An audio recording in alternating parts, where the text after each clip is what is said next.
యేసయ్యా స్తోత్రాలయ్యా నా దైవము నీవయ్యా.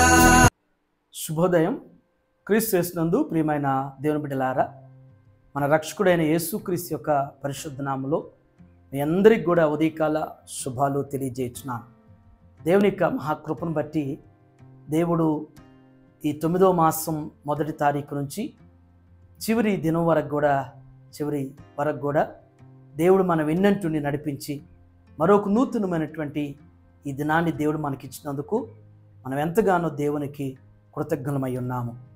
మన టీఎల్సీ అనుదిన ఆహారంలో అపోస్తలుడైన పౌలు రోమిలికి రాసినటువంటి పత్రిక 11వ అధ్యాయం 26, 27 వచనాన్ని మనం జ్ఞాపకం చేసుకున్నాం. ఇది మన పితరులైనటువంటి ఇశ్రాయేలును ఉద్దేశించినటువంటి ప్రాఫెసీ.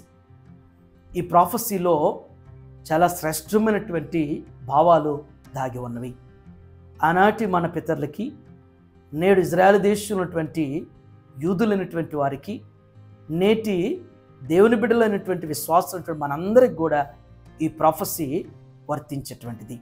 ఒకసారి ఆ భాగాన్ని మనం చూసినట్లయితే, వారు ప్రవేశించినప్పుడు విమోచకుడు సియోన్లో నుండి వచ్చి యాకోబులో నుండి భక్తిహీనతను తొలగించును, నేనే వారి పాపములను పరిహరించినప్పుడు నా వలన వారికి కలుగులు నిబంధన ఇదియే అని వ్రాయబడినట్టు ఇశ్రాయేలు జనులందరూ రక్షింపబడుదురు. దేవుని బిడ్డలారా, ఈ ప్రాఫెసీలో 3 తలంపులు ఉన్నాయి.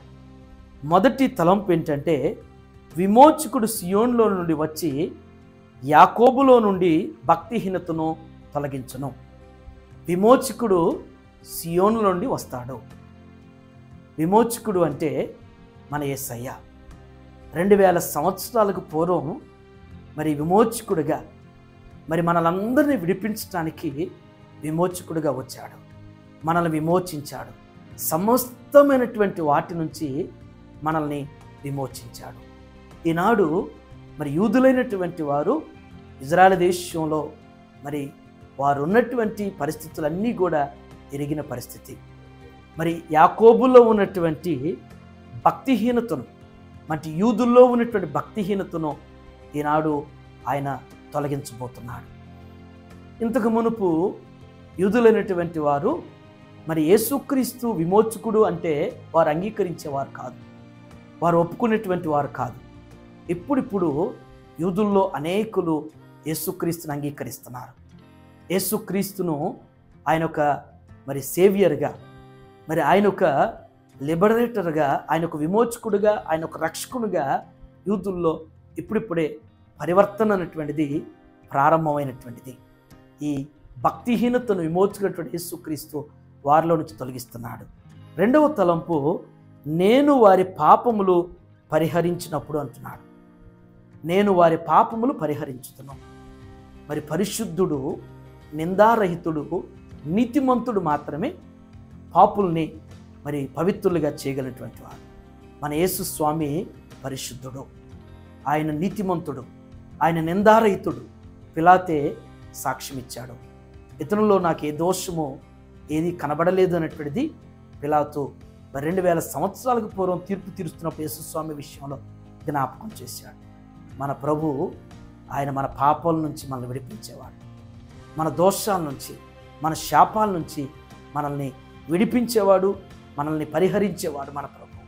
కాబట్టి ఈనాడు యూదులు వారిలో ఉన్నటువంటి మరి భక్తిహీనతను తొలగించడమే కాకుండా వారి పాపాలను కూడా ప్రభు క్షమించబోతున్నాడు. 3వ తలంపు ఏంటంటే, ఇశ్రాయేలు జనులందరూ రక్షింపబడుదురు. ఈనాడు ఇజ్రాయెల్ దేశాన్ని అంతం చేయాలని చెప్పేసి ఒకవైపున హమాస్ వారు, చుట్టూ ఉన్నటువంటి శత్రువు దేశాలు, హిజ్బుల్లా అయినటువంటి వారు అనేక మంది ఇజ్రాయెల్ మీద అటాక్ చేసేటువంటి పనులు, యుద్ధం చేసే పనులు చేస్తున్నారు. ఎన్ని ప్రణాంగాలు, ఎన్ని ప్రయత్నాలు చేసినా రీసెంట్గా మరి ఫెజర్ ద్వారా కూడా వారిని ఇజ్రాయెల్ మీద అటాక్ చేయాలని చెప్పేసినటువంటి హిజ్బుల్లా అయినటువంటి వారు మరి ఎంత ప్లానింగ్ చేశారో. మరి దేవుడు ఇజ్రాయెల్ దేశంలో యూదులకి ఎంత జ్ఞానం ఇచ్చాడంటే, వారు మెసేజ్ పాస్ చేసుకోవటానికి వాడేటువంటి ఆ పేజర్స్ను కూడా మరి పూర్తిగా ధ్వంసం చేయగలిగినటువంటి టెక్నాలజీని, అంతటి జ్ఞానాన్ని దేవుడు ఇజ్రాయెల్ దేశానికి ఇచ్చాడు. వారు కొత్త కొత్త వెపన్స్ కనుక్కుంటున్నారు. కొత్తగా యుద్ధాన్ని చేయాల్సినటువంటి ఆ యొక్క వెపన్స్ అన్నీ కూడా దేవుడు వారికి జ్ఞానం ఇచ్చి వారిని వారు కాపాడుకోగలిగినటువంటి, రక్షించుకోగలిగినటువంటి రీతిలో దేవుడు అట్టి జ్ఞానం ఇస్తున్నాడు. దేవుడు వారిని రక్షిస్తున్నాడు, దేవుడు వారిని కాపాడుతున్నాడు. దేవుని బిడ్డలారా, కేవలం వారిని మాత్రమే కాదు కానీ ఏదైనా నిన్ను నన్ను కూడా ఎన్నో రకాలైనటువంటి శత్రు పన్నాంగాల నుంచి, ఎన్నో ప్రమాదాల నుంచి, ఎన్నో ఆటంకాల నుంచి దేవుడు మనల్ని కాపాడుతున్నాడు, మనల్ని విమోచిస్తున్నాడు. మన పాపాల నుంచి మనల్ని పరిహరించి క్షమిస్తూ మనల్ని రక్షిస్తూ ఉన్నాడు. మన ప్రతి పరిస్థితుల నుంచి దేవుడు కాపాడుతున్నాడు. అట్టి దేవుణ్ణి కలిగినటువంటి నీవు నేను ధన్యుడవు, ధన్యురాలు. దేవుడు కోరిన రీతిలో మనం కూడా ఆ విధమైనటువంటి భక్తిని మరి అనుసరించేటువంటి ఆధ్యాత్మిక విశ్వాసిగా మనం సిద్ధపడదాం, అటు రీతిలో నడిపించబడదాం. దేవుడు మనందరికీ తోడైనగాక. ఆమె ప్రార్థన చేసుకున్నాం.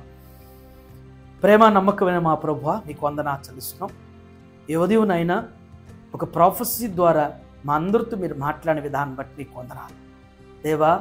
మరి మీ స్వజనమైనటువంటి ఇశ్రాయేలును ఉద్దేశించిన ఆయన మీరు ఆనాడు నా తండ్రి యాకోబుకి, దావీదుకు నాయన ఏ వాగ్దానం, ఏ నిబంధన అయితే చేశారో ఆ వాగ్దాన నిబంధనను నేటి వరకు కూడా నా తండ్రి స్థిరపరుస్తూ నెరవేరుస్తున్నందుకు వందనాలు.